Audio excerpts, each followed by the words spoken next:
সেই অনুযায়ী আপনাকে বেতন দেওয়া হচ্ছে না। চাকরি করবার আগে কি করে জানবেন? সেরকমভাবে কোম্পানিরও রেটিং দেওয়া যায়। কিছু পয়সা বেশি পাচ্ছেন বলে যদি কোনো ওয়ার্ক এনভায়রনমেন্ট খারাপ হয় সেখানে জয়েন করবেন না। এরকম প্রুফ করবার মতো বোকামি একেবারেই করবেন না। চাকরি জীবনের শুরু থেকেই কিছু সেভিংসের চেষ্টা করুন। সরকার রেসপন্সিবল থাকে তাদের 18 মাস পর্যন্ত বেতন দেওয়ার জন্য। ফলে আমরা যেটা দেখেছি পশ্চিমবাংলায় সেটা মোটেই ঠিক ছিল না।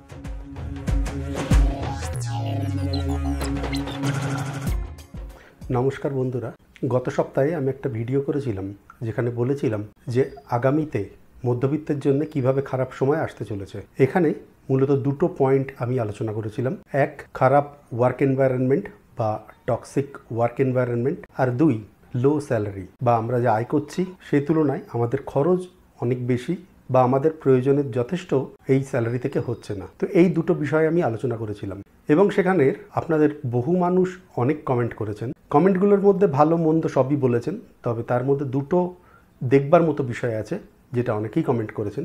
একটা বিষয় যে আমি ওয়ার্ক এনভায়রনমেন্ট বা খারাপ সময় আসতে চলেছে তার সম্পর্কে বলেছি, কিন্তু তার কোনো সলিউশন দিইনি। এটা ছিল একটা পয়েন্ট। এবং দুই, অনেকেই বলেছেন যে এইটা হওয়ার কারণ হলো আমাদের জনসংখ্যা খুব বেশি। আজকে প্রথম বিষয়টা নিয়ে আমি আলোচনা করব যে টক্সিক ওয়ার্ক এনভায়রনমেন্ট, এটা ব্যাপারটা কি, কিভাবে আপনি এর থেকে নিস্তার পাবেন। এবং গত ভিডিওতেও আমি একটু হালকা করে বলেছিলাম যে সরকারের এই ব্যাপারে একটু মানবিক হওয়া উচিত, সেটা নিয়েও শেষে একটু বলবো। অন্য যে বিষয়টা, জনসংখ্যা যে আমাদের এই সমস্যার একটা বড় কারণ যেটা অনেকেই বলেছেন, সেটা সম্পর্কে এরপরে অন্য আর একটা ভিডিওতে আলোচনা করব। তবে চলুন আজকে এই ভিডিওর মাধ্যমে জেনে নিই টক্সিক ওয়ার্ক এনভায়রনমেন্ট কি, কিভাবে এর থেকে মুক্তি পাবেন এবং সরকারের এ বিষয়ে কি করা উচিত। ভিডিওর শুরুতেই এই ভিডিওটি একটু দেখুন। 12টা স্মার্ট অ্যাকাউন্ট, 10টা জিওর কভার, 10টা হেলথ কভার, বাংলা ভাষা বলে দিলাম হয়ে যাবে। বিশ্বনাথ দে, আমি তোকে একটা কথা বলে দিচ্ছি, আমি তোকে আর নেক্সট 20টা দিন দেবো অ্যাট ইউএনবি। বিশ্বনাথ দে, ছবি দেখা, খবর দেখা, খবর দেখা, বল লাস্ট 2 দিনে কটা সেভিংস অ্যাকাউন্ট, কটা কারেন্ট অ্যাকাউন্ট খুলেছিস, বল। 8 তারিখে 10টা সেভিংস খুলেছে, 2টো কারেন্ট খুলেছে। আমাকে কি ভেবেছিস? সি ভেবেছিস? না, 78 ডিসপ্যাচ করে দিয়েছি। আজ 25টা স্মার্ট করবি, 25টা জিওর কভার, 25টা হেলথ কভার। এই সামথিং লেট, কাকে কি বলছিলে? এই বিশ্বনাথ, 17টা এসবি ছড়িয়ে দেবো, আমি গিয়ে দেখ পড়াবো ওখানে।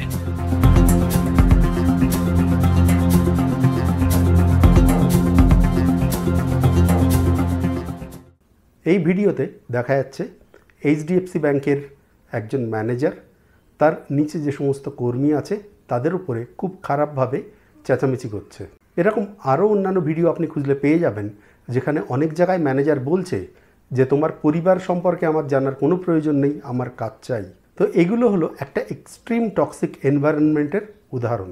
সাধারণভাবে কোম্পানি বা কোনো কোম্পানি এ সমস্তগুলো সমর্থন করে না। এগুলো ম্যানেজারদের নিজেদের জায়গা থেকে তারা এগুলো করে।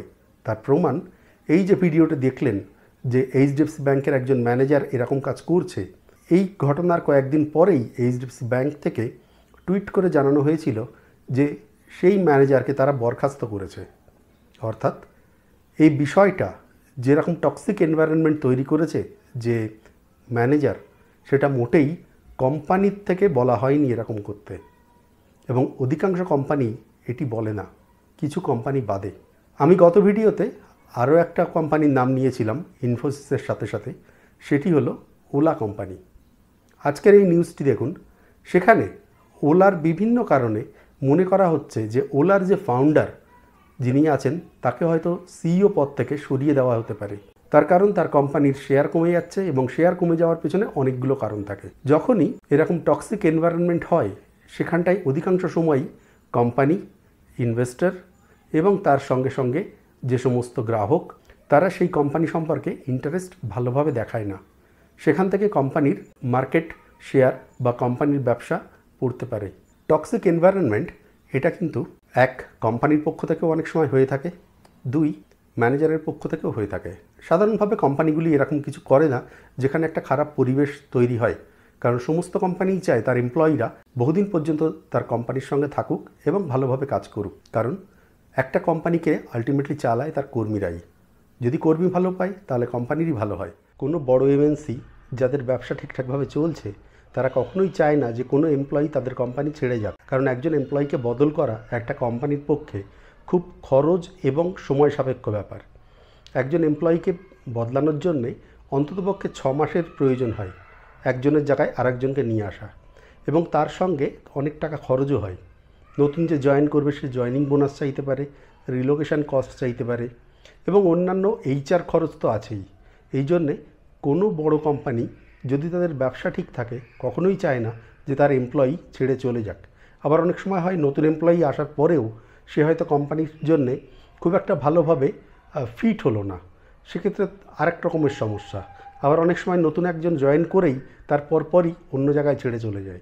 এই সমস্তর জন্য কোম্পানিগুলো চায় না যে এমপ্লয়ি অনেক দিন ধরে তার কোম্পানিতে আছে সে কখনো ছেড়ে চলে যাক।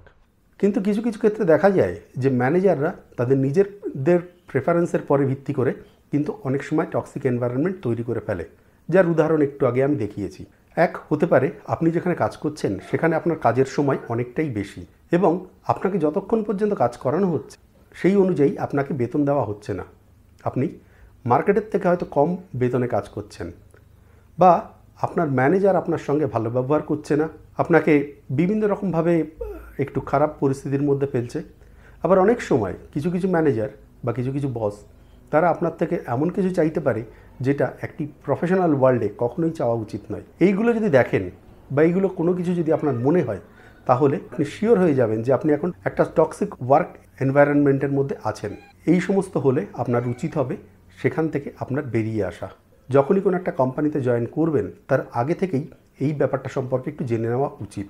এখন প্রশ্ন হলো, আপনি কোনো কোম্পানিতে যখন চাকরি করতে যাবেন, চাকরি করবার আগে কি করে জানবেন? সেটিও জানার কিছু পদ্ধতি আমি বলে দিচ্ছি। কোম্পানিতে জয়েন করবার আগে আপনি এই কোম্পানির সম্পর্কে একটু খোঁজ নিন। আজকাল যারাই কাজকর্ম ভালো করে তাদের কাছে একের বেশি ওপেনিং থাকে। আপনার কাছে যদি একের বেশি ওপেনিং থাকে তাহলে আপনি এই সুযোগটা নিতেই পারেন।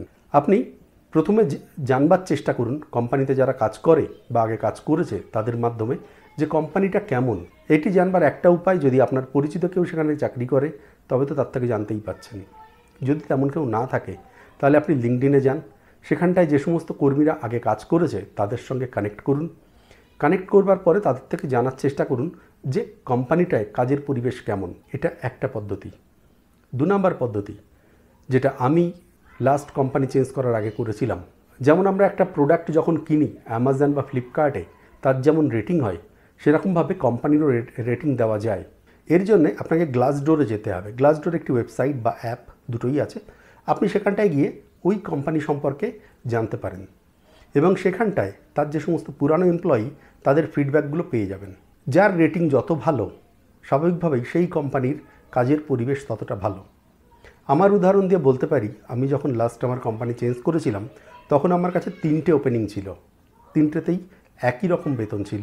একটা ছোট কোম্পানি ছিল যারা আরও বেশি বেতন দেওয়ার জন্যে আমাকে বলেছিল, মানে আমি অন্য জায়গা থেকে যা অফার পেয়েছি তার চেয়েও বেশি অফার তারা করছিল, পুনের একটা কোম্পানি। কিন্তু আমি যখন তাদের গ্লাসডোরে গেলাম তাদের রিভিউ দেখলাম যে তাদের কাজের পরিবেশ একেবারেই ভালো না। আমি সেটা দেখবার পরে যার গ্লাসডোর ফিডব্যাক সবচেয়ে ভালো আমি সেখানেই জয়েন করি। এইভাবে আপনারাও যখন কোম্পানি বদল করবেন তখন সেভাবে গ্লাসডোর রেটিং এবং পারলে লিঙ্কডইনের মাধ্যমে বা অন্য কোনো সোর্সের মাধ্যমে সেই কোম্পানি সম্পর্কে খোঁজ নিন। যে কোম্পানি ভালো সেই কোম্পানিতে জয়েন করুন। কিছু পয়সা বেশি পাচ্ছেন বলে যদি কোনো ওয়ার্ক এনভায়রনমেন্ট খারাপ হয় সেখানে জয়েন করবেন না, কারণ তাতে আপনার ডে টু ডে লাইফ কিন্তু খুব খারাপ পরিস্থিতির মধ্যে পড়বে। 2 নাম্বার, আপনি যখন কোম্পানিতে জয়েন করলেন তারপরে কখনোই নিজেকে প্রুফ করবার জন্যে খুব বেশি খাটাখাটনি শুরু করবেন না। গত ভিডিওতে আমি যেমন ENY এর একজন এমপ্লয়ির নাম করেছিলাম, তিনি নিজেকে প্রুফ করবার একটা চেষ্টা করছিলেন। এরকম প্রুফ করবার মতো বোকামি একেবারেই করবেন না। আপনি একটা কোম্পানিতে যখন জয়েন করেছেন তার মানে এটা প্রুফ হয়েই গেছে যে আপনি বাকিদের চেয়ে ভালো এবং সেই জন্যেই কোম্পানি আপনাকে নিয়েছে। কোম্পানি আপনাকে দয়া করে কিন্তু চাকরি দেয়নি। আপনার পড়াশুনোর রেকর্ড, যদি আপনার এক্সপেরিয়েন্স থাকে সেক্ষেত্রে আপনার পুরনো কাজের অভিজ্ঞতা এবং তারপরে যে জব ইন্টারভিউ, এগুলো মিলে প্রুফ হয়ে গেছে যে আপনি এই কোম্পানির জন্য যথাযথ এবং আপনি অলরেডি নিজেকে প্রুভ করে নিয়েছেন। নতুন করে প্রুফ করবার আর কোনো প্রয়োজন নেই। যদি ধরুন আপনাকে 8 ঘন্টা কাজ দেওয়া হলো, আপনি 8 ঘন্টার জায়গায় 9 ঘন্টা করলেন, কোনো অসুবিধা নেই, কিন্তু সেটা যেন 12 ঘন্টা না হয়। মানে যতটা আপনার থেকে চাওয়া হচ্ছে আপনি তার থেকে আরেকটু বেশি দিন, অসুবিধা নেই, কিন্তু এমন কিছু করবেন না যাতে আপনার পরে আপনার মানসিকভাবে এবং শারীরিকভাবে ক্ষতি হতে পারে। ফলে এরকমভাবে প্রুফ করবার চেষ্টা করবেন না। নেক্সট, আপনি নিজেকে সবসময় আপগ্রেড করবার চেষ্টা করুন। নিজেকে আপগ্রেড বলতে আপনি যে ফিল্ডেই কাজ করুন না কেন, অন্তত চাকরি জীবনের প্রথম 10 বছর প্রতিদিন অন্ততপক্ষে আধা ঘন্টা থেকে 1 ঘন্টা পড়াশুনো করবার চেষ্টা করবেন। এবং এটা যদি আপনি চালিয়ে যেতে পারেন তাহলে সেটা আপনার পক্ষে খুবই ভালো হবে। আপনি মার্কেটে রেলিভেন্ট থাকবেন এবং আপনার চাকরির বাজারে আপনার ডিমান্ড থাকবে। তো এভাবে মার্কেটে কি চলছে সেই বিষয়ে পড়াশুনো চালিয়ে যান, নিজেকে নতুন নতুন আপগ্রেড করুন, সম্ভব হলে সার্টিফিকেশান করুন, তাহলে আপনি মার্কেটে রেলিভেন্ট থাকবেন এবং আপনাকে এই ভয়টা পেয়ে চলতে হবে না যে আমার এই কোম্পানিতে যদি চাকরি না থাকে তারপরে কি হবে। এটি যদি হয় তাহলে আপনি টক্সিক ওয়ার্ক এনভায়রনমেন্টের মধ্যে যদি পড়েন সহজেই সেখান থেকে বেরিয়ে আসতে পারবেন। নেক্সট পয়েন্ট, চাকরি জীবনের শুরু থেকেই কিছু সেভিংসের চেষ্টা করুন। আপনার হাতে যদি কিছু পয়সা থাকে তাহলে আপনার মনোবল এমনিই বেশি থাকবে। এমন কিছু লোন বা কিছু নিয়ে ফেলবেন না যার ফলে আপনার রাতের ঘুম ছুটে যায় যে আমার চাকরিটা গেলে কালকে আমার কিভাবে চলবে। কিভাবে সেভিংস করবেন কি না করবেন সেটা নিয়ে আমি একটা সম্পূর্ণ ভিডিও করব। তবে এখানে বলে রাখতে পারি, আপনার হাতে যেন সবসময় অন্তত 6 মাস থেকে 1 বছর চালাবার মতো সেভিংস যেন থাকে। আপনার সেটা ব্যাংকে এফডি হতে পারে বা অন্য কোনোভাবে যেন এই পয়সাটা আপনার কাছে থাকে। আমরা যখন চাকরি করেছি তখন আমরা একটা আলাদা পরিস্থিতির মধ্যে থেকে এসেছিলাম, কিন্তু এখন যে সমস্ত নতুন জেনারেশন আসছে তাদের স্বাভাবিকভাবেই তাদের ব্যাকগ্রাউন্ড বেশ ভালো। আমরা যে কাজটা করেছিলাম এর আগে এখন তাদের সেরকম করতে হচ্ছে না। আর তার ফলে দেখুন কি হচ্ছে, তার জন্য এই নিউজটা দেখুন। এই নিউজটাতে বলা হচ্ছে, এটি একজন ম্যানেজার সে টুইট করেছে যে তার যে রিপোর্টই তার কাজের সময় সকাল 10টা থেকে রাত্রি 7টা, কিন্তু সে কাজ থেকে বেরিয়েছে 8:30টায়। এর ফলে সে তার ম্যানেজারকে বলছে যে আমি পরের দিন 11:30টার সময় অফিসে আসবো, কারণ আমি আজকে 1.5 ঘন্টা পরে বেরিয়েছি। এটা সে কিন্তু তার ম্যানেজারকে রিকোয়েস্ট করেনি, সে তার ম্যানেজারকে জানাচ্ছে আমি আজকে 1.5 ঘন্টা কাজ করেছি, কালকে আমি 1.5 ঘন্টা পরে আসবো। আজকালকার যারা চাকরিতে নতুন জয়েন করছে তাদের মানসিকতা কিছুটা এরকমই। তারা মোটেই আমাদের মতো পরিস্থিতিতে নেই যে আমাকে এটা করতেই হবে নইলে আমার কি হবে। কারণ আজ থেকে যারা কাজ করতো 20 বা 25 বা 30 বছর আগে, তাদের একটা ভয় ছিল, কারণ তাদের ব্যাকআপ তেমনভাবে ছিল না। এটা অধিকাংশের ক্ষেত্রেই সত্যি। কিন্তু আজকে যারা নতুন চাকরিতে জয়েন করছে তারা অধিকাংশ সময়ই প্রতিষ্ঠিত ঘর থেকে আসছে। এর ফলে তাদের এই ভয় নেই যে আমার যদি কালকে বেতনটা না পাই তাহলে কি হবে। আপনার যদি ব্যাকগ্রাউন্ড সেরকম না হয় সেক্ষেত্রে তাহলে আপনাকে আরও একটু তাড়াতাড়ি করে সেভিংস করে নিতে হবে, যাতে আপনি এই রকম পরিস্থিতিতে খুব তাড়াতাড়ি চলে আসতে পারেন। এবং এই যে ছেলেটা যেটা করেছে, এখানটা সোশ্যাল মিডিয়াতেও তাকেই সাপোর্ট করেছে, বরং যেইটা টুইট করেছে তার যে ম্যানেজার তাকে সাপোর্ট করেনি। কারণ সে কাজ 9 ঘন্টা করবার জন্যই বেতন পায়, তাকে যখন এক্সট্রা টাইমের পয়সা না দেওয়া হয় সে কেন কাজ করবে। এটা একটা এখনকার জেনারেশন এটা করছে। এবং আপনিও যদি নিজেকে আপডেটেড রাখেন, যদি আপনার হাতে কিছু পয়সা কড়ি থাকে, আপনার যদি ব্যাকগ্রাউন্ড ঠিকঠাক থাকে, আপনি অনায়াসে এই কাজটা করতে পারেন। এবং এখানে আপনি কোনো রকম ভুল করছেন না, কারণ আপনাকে যতক্ষণের জন্য পয়সা দেওয়া হচ্ছে আপনি ততক্ষণ ইতিমধ্যেই কাজ করেছেন। এই সমস্ত সত্ত্বেও যদি আপনার মনে হয় যে আপনার এই যে কাজের পরিবেশ সেটা ভালো হচ্ছে না, তাহলে উচিত হবে আপনাকে কোম্পানি চেঞ্জ করা। আপনি যদি এমন কোনো শহরে থাকেন যেখানে অন্যান্য অল্টারনেট কোম্পানি নেই, সেক্ষেত্রে প্রয়োজনে আপনি রিলোকেট করুন। রিলোকেট করে এমন জায়গায় চলে যান যেখানে আপনার কাজের সুযোগ বেশি। কখনো একটা কোম্পানির হয়ে পড়ে থাকবেন না। সাজেস্ট করব, খারাপ পরিবেশ হলে সেখানে কাজ করবেন না, বেটার কোম্পানিতে চলে যান। তার জন্য প্রয়োজনে আপনি আপনার শহরটাকেও বদলে নিন। আপনার মনে হতে পারে যে আমি এই কোম্পানিতে আছি, এই কোম্পানিতে আমি এতদিন রয়েছি, এই কোম্পানি আমার জন্য এত কিছু করেছে। আজকাল অনেক কোম্পানি আবার তাদের এমপ্লয়ীদের ফ্যামিলি মেম্বার বলে। তো এই সমস্ত শুনে অনেকে ভুলে যায়, কিন্তু যেদিন প্রয়োজন হয় কোম্পানির লোক কমানোর, সেদিন কিন্তু কোম্পানি দ্বিতীয়বার কখনো ভাবে না। কোম্পানিরা যে আজকাল ফ্যামিলি বলে, কখনো কোথাও শুনেছেন যে কোনো ফ্যামিলিতে যদি আয় কমে যায় তো ফ্যামিলির 2জন মেম্বারকে ঘর থেকে বের করে দেয়, যে না আমার এই 2জন মেম্বার বের করে দিলে বাকিরা ভালোভাবে থাকতে পারে। এটা তো কখনো কোনো ফ্যামিলিতে করে না, কারণ এটা ফ্যামিলির রুল নয়, কিন্তু এটা কর্পোরেট কোম্পানি করে। যে কারণে তারা যদি আপনাকে ফ্যামিলি বলে ডাকে, তার জন্যে আপনি তবু সেই কোম্পানিতে পড়ে থাকবেন অন্যান্য সমস্ত কিছু সহ্য করে, এই ভুল করবেন না। কোম্পানির আপনাকে প্রয়োজন, সেই জন্যই কোম্পানি আপনাকে রাখছে। যেদিন প্রয়োজন হবে না সেদিন আপনাকে বের করে দেওয়ার জন্যে দ্বিতীয়বার সেই কোম্পানি ভাববে না। কিছু কিছু কোম্পানি এ সমস্ত ক্ষেত্রে অনেকটা মানবিক, তারা এরকম কাণ্ড করে না, আমি তাদের কথা বলছি না, কিন্তু অধিকাংশ কোম্পানি যেটা করে আমি সেটাই বলছি। এরকম বহু কোম্পানি আছে তারা কোম্পানির এমপ্লয়িকে বের করে দেওয়ার আগেও যথেষ্ট সুযোগ সুবিধা দিয়ে বের করে। অনেক সময় তারা সবার সঙ্গে অ্যাডজাস্ট করে কাউকে বের না করে কোম্পানি থেকে তারা কিন্তু মানিয়ে চলার চেষ্টা করে। আমার মনে পড়ছে 2008 সালে যখন রিসেশন এসেছিল, তখন টিসিএস সবার বেতন কিছুটা কমিয়ে দিয়েছিল, কিন্তু কাউকে কোম্পানি থেকে বের করেনি। কিন্তু অন্যান্য কোম্পানি কিন্তু তাদের কোম্পানি থেকে বের করে তাদের যে লস হচ্ছে সেটাকে মেকআপ করেছিল। ফলে এরকম কোম্পানিগুলোর কথা আমি বলছি না যারা এইভাবে এমপ্লয়ির কথা ভাবে, আমি বলছি যেটা জেনারেলি করে থাকে, সেটা মাথায় রেখে আপনি আপনার পদক্ষেপ নেবেন। তো এই তো গেল আপনি আপনার দিক থেকে কি করতে পারেন।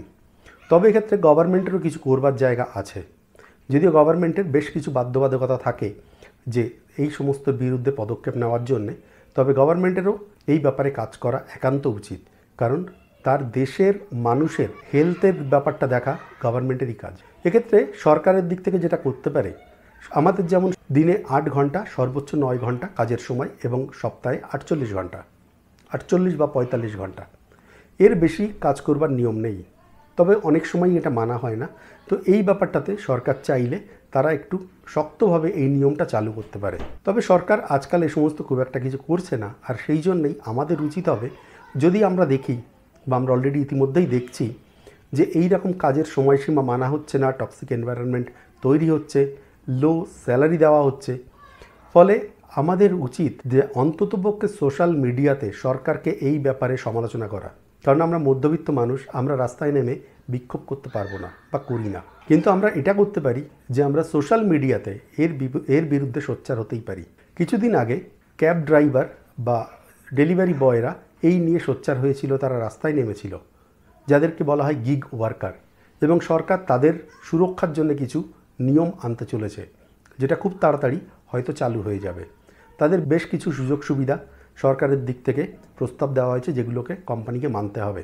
তারা এটা করতে পারছে, কিন্তু মধ্যবিত্তরা এটা পারছে না। এটা আমাদের মাথায় রেখে কাজ করা উচিত। আমরা রাস্তায় না নামতে পারলেও সোশ্যাল মিডিয়াতে যেন এই ব্যাপারে আমাদের প্রতিবাদ জানাই। এটা যদি অনেকে মিলে এই প্রতিবাদটা করা হয়, সরকার অবশ্যই এটা নিয়ে ভাববে। ভোটের সময় যে সমস্ত নেতাকে সিলেক্ট করবেন, দেখুন সেই নেতারা কেমন, এবং সম্ভব হলে সেই নেতাদের কানে এই দাবিটা তুলে ধরুন যে আমাদের কথা না ভাবলে আমরাও কিন্তু তোমাদের ভোট দেব না। শুধুমাত্র দলের কথা ভেবে ভোট দেবেন না। যে সমস্ত নেতারা আমাদের কথা ভাববে না তাদের ভোট দেবেন না। তাহলে নেতাদের পরেও একটা চাপ সৃষ্টি হবে এবং তারা বাধ্য হবে আমাদের জন্য কিছু করতে। এরপরে আরেকটা ব্যাপার যে থাকে, সেটি হলো লেবার ইউনিয়ন। আমি জানি কর্পোরেটে যারা চাকরি করেন তারা নিজেদের অনেককে লেবার বলতে নারাজ, কিন্তু লেবারের অর্থ আপনি শ্রম দিয়ে তার বিনিময়ে পয়সা পাচ্ছেন। মেধার ভিত্তিতে চাকরি করছেন সেটা হতে পারে, কিন্তু আলটিমেটলি আপনি কাজ করছেন তার ভিত্তিতে পয়সা পাচ্ছেন, অর্থাৎ অবশ্যই এটা লেবার ক্যাটাগরিই হয়, যদিও তার ক্যাটাগরিটা আলাদা। সেহেতু লেবার ইউনিয়ন যে থাকতে পারে না এরকম নয়। আপনারা যদি বিদেশে দেখান, অনেকে হয়তো বিদেশের কথা বলেন যে বিদেশে লেবার ইউনিয়ন নেই, তারা সম্ভবত জানে না। আমেরিকাতে লেবার ইউনিয়ন আছে। আমার যতদূর মনে পড়ছে যে 1 মে আমাদের এখানটার যে মে ডে পালন করা হয়, শ্রমিক দিবস, সেটা কিন্তু আমেরিকার শিকাগো শহরে এই আন্দোলনটা হয়, তার স্মৃতিতেই এই মে ডেটা পালিত হয়। আমেরিকাতে আজও লেবার ইউনিয়ন আছে। ইউরোপের লেবার ইউনিয়ন ভীষণ রকমের স্ট্রং, যে কারণে আমেরিকা বা ইন্ডিয়াতে সহজেই যে কাউকে জব থেকে বের করে দিতে পারলেও, মানে জব কাট করতে পারলেও, ইউরোপে এটা করতে পারে না।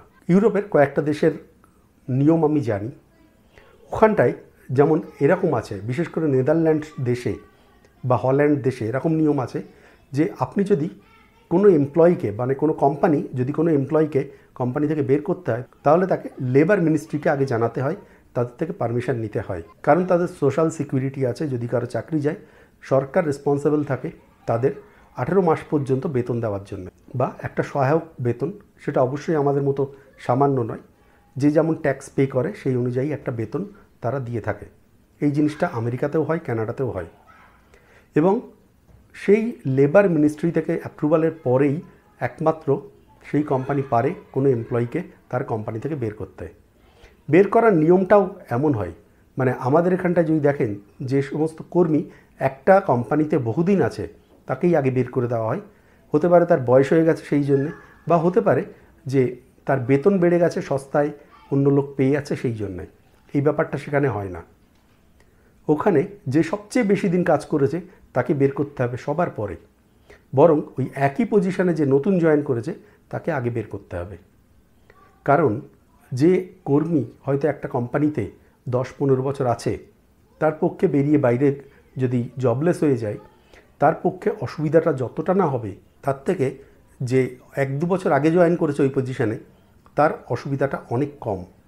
ফলে যে বেশি দিন আছে তাকে সবার শেষে বের করতে হবে, এমন নিয়ম আছে এবং কোম্পানিগুলোকে এই জিনিসটা মানতে হয়। ফলে আপনি যদি শোনেন যে বিদেশে এই জিনিসটা হয় না, লেবার ইউনিয়ন নেই, তাহলে সেটা আপনি ভুল জানেন। আমি যেটা বলছি আপনার বিশ্বাস না হলে গুগলে সার্চ করে দেখতে পারেন, পেয়ে যাবেন। নেদারল্যান্ড বা হল্যান্ড, জার্মানি, ডেনমার্ক, ফ্রান্স, এই সমস্ত দেশে কিন্তু লেবার ইউনিয়ন এরকমই শক্ত এবং সেখানটায় এই সমস্ত নিয়মগুলো মানা হয়। আমাদের দেশেও যদি এগুলো থাকে তাতে কোনো রকম অনুচিত কিছু নেই। তবে লেবার ইউনিয়নের নামে যেটা আমাদের পশ্চিমবাংলায় আগে হতো সেটা মোটেই ঠিক নয়, যে কোম্পানির প্রোডাকশন বন্ধ করে দেওয়া হবে, মালিককে অপদস্থ করা হবে, এ সমস্ত মোটেই অ্যাকসেপ্টেড নয়। লেবার ইউনিয়নের কাজ মালিক পক্ষ বা ম্যানেজমেন্টের সঙ্গে নেগোশিয়েট করে একটা সুস্থভাবে তার একটা সলিউশন বের করা। মোটেই এরকম নয় যে কোম্পানিগুলোকে বন্ধ করে দেবো, লক আউট করে দেবো, এরকম কিছু নয়। ফলে আমরা যেটা দেখেছি পশ্চিমবাংলায় সেটা মোটেই ঠিক ছিল না, কিন্তু তার মানে এই নয় যে লেবার ইউনিয়ন হয় না। তো আমার মনে হয় টক্সিক এনভায়রনমেন্ট যদি হয় সেটা কিভাবে বুঝবেন, কিভাবে তার থেকে আপনি ব্যক্তিগতভাবে সমাধান নেবেন এবং একটা সমষ্টিগতভাবে কি করা যেতে পারে তার একটা সুষ্ঠু আইডিয়া আমি দিতে পারলাম। আপনার এই ভিডিও সম্পর্কে মতামত কমেন্টে জানাবেন। আপনার যদি আরও কিছু মনে হয় সেটাও কমেন্টে জানাবেন। ভিডিওটা ভালো লাগলে লাইক করবেন, আর এই চ্যানেলে নতুন হলে এবং এই জাতীয় ভিডিও যদি আপনি আরও দেখতে চান তাহলে সাবস্ক্রাইব করে নিতে পারেন। আর আমার অন্য চ্যানেল ভ্রমণ ইন্ডিয়া যদি এখনও না দেখে থাকেন তবে সেখানে গিয়েও সেখানটার যে সমস্ত ভিডিওগুলো আছে সেগুলোও দেখতে পারেন। ভালো থাকবেন, দেখা হবে এরপরে অন্য কোনো ভিডিওতে। নমস্কার।